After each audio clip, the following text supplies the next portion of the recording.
ter uma cidade como Divinópolis, que tem uma história riquíssima, e a gente ter o registro dessa história. E esse registro se dá de várias maneiras, seja através de audiovisuais, e principalmente é uma turma que gosta de ter na mão o livro. E é dentro dessa linha que, ao longo dos últimos 2, 3 anos, a gente está contando a história de Divinópolis com uma coleção fantástica.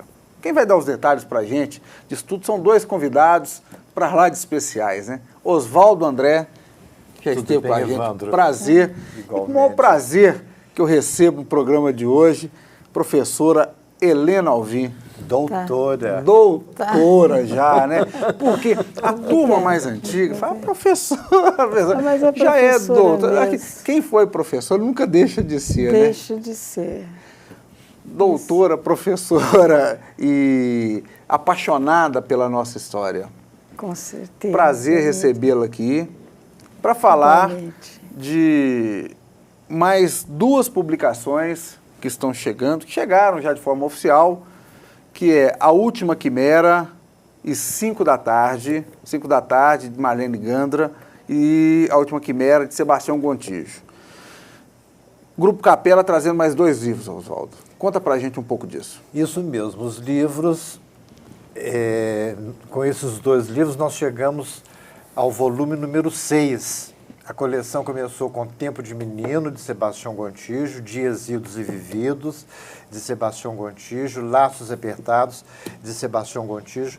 É um grande autor divinopolitano, um escritor que estava praticamente desconhecido, inédito, e que eu estou editando. E o Sebastião Gontijo, ele escreve uma ficção em que ele mistura fatos da história, personagens da história com elementos ficcionais. E uma escrita de primeira qualidade. E o 4º livro foi do Lázaro Barreto. Nós viemos aqui. Sim, o Lázaro, um livro do lançamento. Fantástico. Conta a história da Zona Boêmia. E agora, finalmente, A Última Quimera, que é o último romance em que Sebastião Gontijo aborda a história de Divinópolis, e 5 da tarde, de Marlene Gandra. Este é o único livro de poesia da coleção. A Helena que vai falar sobre ele. Helena, sim, eu queria dizer que nós temos também um outro selo. Este aqui se chama Biblioteca Memorial do Centenário, Divinópolis na Moldura Literária. E teremos 6 exemplares. E esse selo azul, Biblioteca Memorial do Centenário, para lembrar. 1º volume, Maria José Faria Botelho. 2º volume, Aquele Mundo de Antes, Maria José Faria Botelho. O 2º volume, Favos de Mel, Lúcia Rodrigues. O 3º, Âmago, do Augusto Fidelis. E o 4º, Alma da Terra, de Maria Imaculada Batista Silva, que você não conhecia, né, Helena? Não. E olha só, antes da gente continuar o nosso bate-papo, aqui a gente tem a coleção completa, o Oswaldo trouxe para a gente mostrar, e nós temos aqui dos lançamentos, os outros a gente sorteou aqui, quando da vinda do Oswaldo e do Lázaro, e hoje ele traz para a gente também brindar aí os nossos telespectadores com esses 2 novos lançamentos, 5 da tarde e também A Última Quimera. Nós vamos fazer um sorteio da seguinte maneira. Nós temos aqui, vamos sortear 8 livros, né? As 8 primeiras mensagens vão então, cada uma vai faturar. As 4 primeiras mensagens ganham o volume 5, né, que é da Marlene Gandra, 5 da tarde, e as 4 mensagens seguintes ganham o volume 6. O telefone, vamos colocar na tela para quem... Vale apenas mensagem SMS. A pessoa manda uma mensagem, quero ganhar, coloca o texto. Se não quiser colocar o texto, apenas o nome, né? Para a gente, daqui a pouco, logo depois do intervalo, o Oswaldo vai passar já para a gente o nome dos ganhadores. 8807-4057. 8807-4057. Você pode mandar aí a sua mensagem. Daqui a pouquinho, os ganhadores, a gente vai estar falando então no próximo bloco. Os 4 primeiros faturando o livro 5 da tarde e depois as 4 outras mensagens, A Última Quimera. Helena Alvim, Conta pra gente um pouco de 5 da Tarde. Muito, Um livro prefaciado pela senhora. Com muito prazer. Fiquei muito assim, lisonjeada quando o Oswaldo me comunicou sobre o livro e que gostaria que eu fizesse a apresentação dele. Sim, foi um momento muito prazeroso para mim, por estar trabalhando com a poesia e de ter em mãos um texto, uma obra da Marlene, que eu conheci desde menina, novinha mesmo, e os adolescentes que eu conhecia. E quando me chega assim, o livro com a história de vida, a história de Divinópolis, tudo junto nos poemas, e como ela conseguiu contar tanta coisa de um período enorme, assim, de toda uma trajetória de vida num bairro da cidade, não é? Que foi o de Niterói. E a gente percebe assim, todo o crescimento da cidade à medida que ela também está desenvolvendo, está crescendo, assim, já com uma escrita tão bonita, versos assim, já tão concisos, mas tão preciso naquilo que ela vai falar, que ela está contando. Então a gente percebe toda essa dimensão da vida dela e com o crescimento também da cidade, começando pelo bairro onde ela vivia, que era o bairro de Niterói.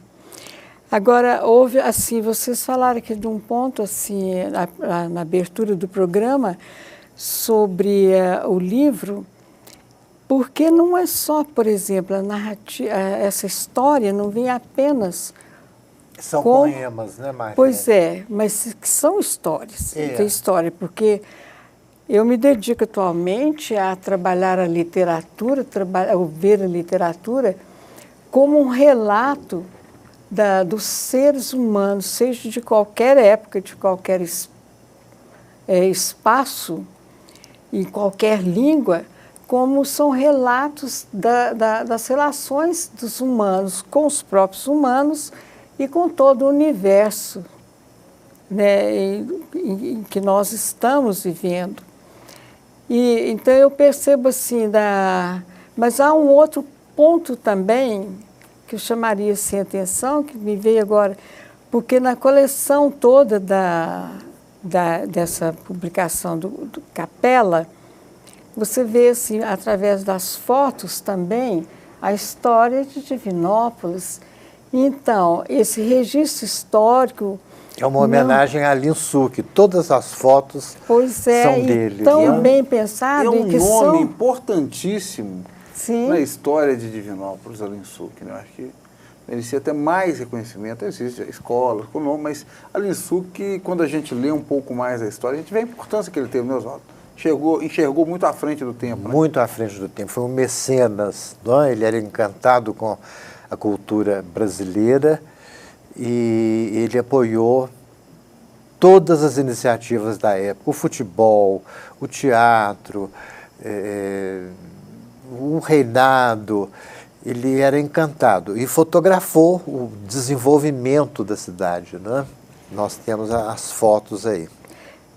Então, assim, prosseguindo, a gente tem essa história não apenas nos textos que estão sendo publicados, no caso aqui do livro da Marlene, então dos poemas, que são poemas bem feitos, bem escritos, uma linguagem assim muito apurada, e que você vê toda essa beleza assim, do crescimento, do desenvolvimento mesmo, da história da adolescência dela até a maturidade, essa adolescência e esse desenvolvimento, amadurecimento no próprio texto dela, como ela aprimorou, sabe? E o desenvolvimento do bairro, não é? Que fica, como há um texto dela que fala assim, nem preciso cruzar a ponte, atravessar a ponte, porque o bairro também se tornou um bairro depois vocês vão falar Helena, que autônomo. Que a Helena está aqui, porque eles falam o seguinte, que eu puxo o saco por Niterói. Tu mora em Niterói? Ah, você mora lá? E sou defensor do Niterói. Olha. E eu brinco o seguinte, que o meu sonho não é eles falam, vai emancipar. Não, meu sonho não é transformar o Niterói, emancipar em outra cidade, não. É transformar aquilo num principado. Separado do Brasil. Vai ser o reinado. Mas é justamente isso, são essas histórias que estão presentes nos bairros, nas ruas. Isso é uma verdade, é uma poesia, né? Oswaldo, eu te pergunto, os Divinopolitanos, com uma coleção como essa, os últimos anos, o Divinopolitano está aprendendo a conhecer um pouco mais, a valorizar um pouco mais da sua história. Esse apelo centenário, que é um momento, é um ícone, isso ajuda a despertar esse sentimento das pessoas? Sem dúvida. Os livros todos são um sucesso. Embora a gente não trabalhe maciçamente com venda, a gente tem uma pequena cota na boutique do livro, porque há pessoas que gostam de comprar e de ter o livro. Mas nós distribuímos gratuitamente as obras às bibliotecas públicas, estaduais, municipais e de todo o Centro-Oeste e de cidades também de outras regiões. E, embora todos os autores daqui focalizem a história de Divinópolis, Sebastião Gontijo, especialmente nesse A Última Quimera, ele pega a época em que o Dr. Luiz Fernandes fez uma mudança urbanística da cidade, que houve perdas de casa, houve demolições, a Capela do Rosário, o cemitério, né? Ali a praça, ele demoliu aquilo tudo. Onde existia o cemitério. A Luísa Pimentel, a filha dele, falou assim, bom, porque ele fez muitas coisas boas para Divinópolis, né? Mas esse foi um ato falho. Então, A Última Quimera aborda esta época e o temor da família de perder a casa, como realmente a casa foi demolida, não? Ela era ali perto do Correio, e ele, então, com essa imbricação que ele faz de história e ficção, ele traz para nós todo um tempo passado com usos, hábitos, com... você tem a impressão de uma viagem, você fica sabendo o modo de vida, como que se estudava, como que se namorava, enfim, ele reúne todas as características do tempo, o espírito da época e traz as obras dele. Apesar disso, dele estar abordando a aldeia natal dele, ele toca o universal. Então são obras que todas as pessoas, mesmo os não divinopolitanos, porque nós identificamos, é o Dr. Luiz Fernandes é isso, a rua é essa, esse personagem é fulano de tal. Mesmo quem não é divinopolitano tem uma leitura muito prazerosa, porque a escrita dele é uma escrita fina, de um escritor acabado. A Última Quimera, em 5 da tarde, vamos colocar na tela novamente o número do telefone SMS, que você pode mandar uma mensagem, as 5 primeiras mensagens, então as 8 primeiras mensagens estarão concorrendo e vão receber essas publicações. Você bem lembrou, estão à venda na Boutique do Livro. Sim. Uma pequena cota, mas estão disponíveis para leitura em todas as bibliotecas. Biblioteca Taliba Lago, bibliotecas escolares. O projeto é esse, né, Oswaldo? O objetivo do projeto é esse, é focalizar a leitura e fornecer a obra gratuitamente. E são muito bem feitos os livros, a coleção é muito bem feita. A produção gráfica do Bernardo Amaral Vaz e tem recebido muitos elogios. Realmente ficou um livro profissional. Não, quando só vê, depois de tantos anos dedicado aí à educação, à cultura... Quantos, Helena, dedicados à educação? Alguns. Mas já passamos dos 60. Está na sala de aula, em plena atividade. Ainda me Como é? encontro assim com as pesquisas e estudando, nunca parei de estudar. Então, já o tenho segredo mais de 60 anos. Porque acho que cada pessoa tem ali o segredo da sua fonte de juventude, né? Tem gente que encontra isso no futebol, 60... Em alguma atividade, 70 né? anos, ainda O importante gosta de ir é pro estar campo, fazendo. No caso da senhora, a gente sabe que essa dedicação, a formação, aí, só faz ideia de quantas professoras a senhora formou? Não faço ideia. É muita gente, que né? dá um exemplo. Era bom aluno ou era um aluno custoso? Muito apaixonado. Não chegou a ter que deixar ele na sala de castigo depois, não, professor? Não foi preciso, não. Eu creio que não. Ela me ensinou a usar o ponto e vírgula. Ai, E falou, senhor Oswaldo, eu não sei até hoje. não sei. Usar o ponto e vírgula. Depois você me explica, então, como foi, porque eu já não sei mais usar o ponto e vírgula. Quando a senhora então, vê mais... essas obras assim, a senhora já leu tanto, já fez tanto, e vê essa juventude com a possibilidade de conhecer parte da nossa história através de tão boas publicações, qual que é a análise que a senhora faz disso? Porque eu fico encantada de ver, porque então estamos contando a história, mas e a linguagem que vem aí, esse aspecto da escrita? Literário, né? Sabe? Porque aqui, Wander, que nós vamos ao ponto da minha pesquisa mesmo, de meu interesse.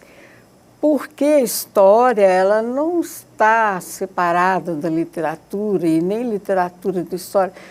Então, porque a gente tem, às vezes, a ideia seguinte, história é uma coisa que está para lá, literatura está para cá, que são coisas independentes. Não, porque são coisas, vamos falar, coisas que estão assim relacionadas à vida das pessoas, então não pode estar separadas. A história é um relato, a literatura também é um relato. Então, não podem estar separados. E o que eu observo, assim, como no caso de 5 da tarde da Marlene, como ela vem contando com os poemas dela esse desenvolvimento. A gente está, inclusive, vendo na tela a foto da autora, a Marlene, que, por força maior, não pôde estar presente aqui, né, mas está tão bem representada aqui pela autora do prefácio do livro. Mas concluindo, então, professora. Mas, então, ela vem contando isso, da infância, aquele namoro, assim, escondido, ali no relógio do sol. No relógio do sol, o rio.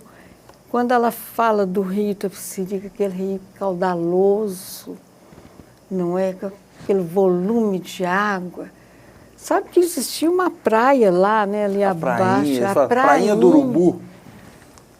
Foi motivo até de montagens na internet há pouco tempo, o pessoal frequentando lá. Então, e a avenida, né, Magalhães Pinto, ainda com a vegetação, os flamboyantes todos floridos, não é? O mergulho lá no rio. Então, ela desenvolve isso e, ao mesmo tempo, você percebe, assim, de um poema para o outro, esse desenvolvimento também, assim, do próprio verso. O verso vai ficando mais longo, ela vai contando, desenvolvendo isso tudo. Então, chega a um ponto assim que ela fala, mas do amor dela, né, que ela mencionei que você pode perceber isso muito claramente. Mas eu nem preciso de atravessar a ponte. Mas você vê que a história... O bairro ficou autônomo. O bairro, a autonomia também do bairro. A vida dela também. A vida dela, a escrita dela. O próprio bairro, quer dizer, é um bairro autônomo, Não precisa de atravessar a ponte para vir aqui, para a cidade. É muito legal. É Tá muito chegando legal, muito ao bonito. final, quero, antes de agradecer, então, mais uma vez recomendar. Muito obrigado, Oswaldo. Oswaldo trouxe aqui 2 livros para mim, um de cada um. É minha leitura do fim de semana, pode ter certeza. Que eu liguei, bom. encontrei outro dia o Lázaro, falei para ele quanto eu fiquei encantado pelo Cantagalo. É uma leitura incrível, realmente todos os livros já publicados, fantástica. Você tá dando um presente, Oswaldo, para Divinópolis. Eu com a edição tenho desses livros. um orgulho disso, é o meu pode presente ter. para o centenário da cidade. E as pessoas perguntam assim, cadê o seu livro no meio desses? Não, mas não é o meu momento, é o meu momento de dublê de editor, né? De obras que eu vi que precisam chegar ao público, precisam ser lidas. E a gente facilita isso através da doação. O projeto prevê isso. É isso aí. Tá. Helena Alvim, um prazerão enorme recebê-la aqui. Mas Esse prazer espaço está também. aberto todas as vezes que só quiser. Tá, muito obrigada. Muitas um prazer boas também. histórias para contar. Com Oswaldo, certeza. novamente um prazer recebê-lo aqui. Obrigado, Evandro. Parabéns novamente pelo livro. Prazer foi a Oswaldo, gente que ter vindo aqui. uma das boas reportagens nesses 30 anos de jornalismo que eu fiz foi inclusive a partir dessas descobertas, dessas pérolas que o Oswaldo encontra. Foi uma escritora ali de Formiga, que era analfabeta, uma coisa assim. Antônia Geralcina. Você ajudou na publicação de um livro dela. E foi assim, tem essa reportagem. Eu tenho essa mania de publicar os livros alheios. Realmente São muitos. Isso aqui é uma coleção, mas eu tenho anteriormente vários livros que eu publiquei, montei, prefaciei. É a área da gente e a gente não pode se negar. A gente tem sempre um espaço, né, para tem dado uma contribuição doar enorme. Também, né? E que venham mais livros Que venham de mais livros. poesia também. Exatamente. E virão. Então, Bom, lembrando, a gente tá daqui a aguardando. pouquinho a gente vai passar os nomes aí, os números dos telefones dos ganhadores. A última quimera e 5 da tarde, à disposição para quem quiser comprar na Boutique do Livro. Mas se você não quiser comprar, muita gente não tem o hábito de comprar livro. Infelizmente, se você começar, você vai adorar. Mas para quem não tem, os livros estão disponíveis nas bibliotecas, nas várias bibliotecas, Oswaldo, das escolas, biblioteca pública, das nossas universidades. Você vai achar com muita facilidade, não só os 2 novos lançamentos, mas toda a coleção da Biblioteca Memorial do Centenário e também do outro selo que também resgata os nossos livros.